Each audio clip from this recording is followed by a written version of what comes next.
Thank you. And so let me repeat what the congressman just said for those of you that can't hear.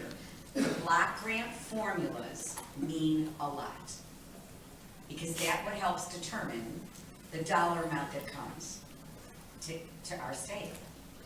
So we really, really need, if we've ever needed help in DC, in our field, we really need it right now. We don't have a stopgap for us to be able to fill in if DC decides that they're not going to be able to afford us. And so the field of health and human services has never been more fragile, might I suggest, because of the uncertainty of DC. So let's just speak a moment to the most current of what's happening in Illinois.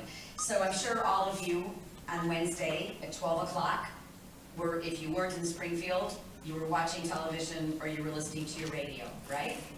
Everybody in this room, right? We all heard Governor Brunner's State of the State address. And I'm hoping for real.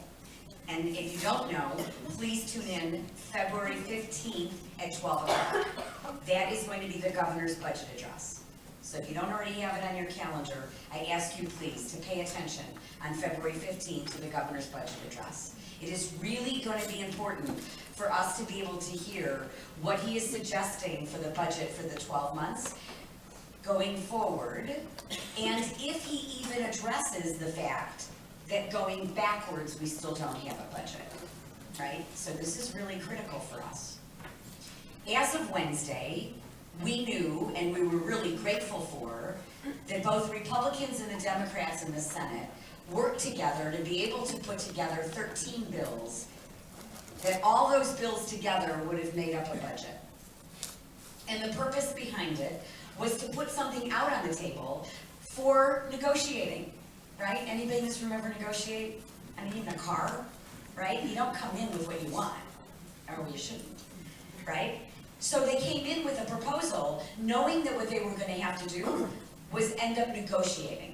But at least they put something on the table for the purposes of conversation. And they were supposed to go for a vote.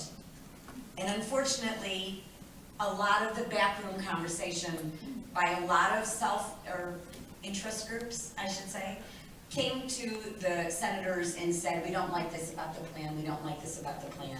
And so now the plan is not on the table, but it's in the back room for conversation.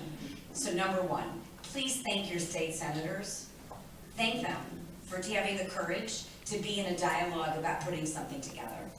That doesn't mean that you don't advocate for your own self-interest. That doesn't mean that you don't tell them what you'd like to see in the bill or what you'd like to see perfected. You absolutely have that right to say it. However, we need to thank the senators for at least having the courage to put something out. We know in the state of Illinois that if we don't have the House and the Senate working together, we ain't got nothing. We know that. So the other piece of news and the other piece that you must tell your senators is, please reach out to the House and work with them on a proposal.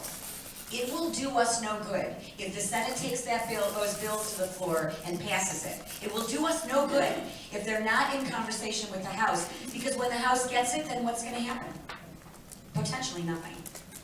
So we really need to advocate and let them know that they need to engage the other House in the General Assembly in this conversation. And lastly, I believe with respect, we need to involve the governor's office. It is really important with our three components that make up our budget that we don't act in isolation, and that the three groups sit together behind the scenes to work on something, so that when it actually goes to the floor, it has the potential for being signed. Now, where are we? Many organizations found that as of December 31st, there was no more money. The language used in government is appropriations. There was no more appropriations for the contracts that they have. But the state of Illinois reached out to all of you and said, please continue doing your services through June 30th as your contract states, even though we don't have appropriations.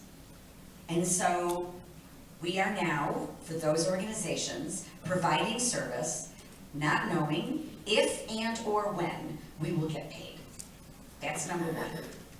Number number two, even for the programs that were appropriated through December 31st, the monies coming out of the Commitment to Human Service Fund depleted, didn't have enough to be even able to pay for all those services through December 31st. So folks are still waiting to get paid for things that were appropriated, but there's just not enough revenue in our state to pay. And I think you all know we're over $11 billion right now in what we owe different organizations, not just human services, as a state. And so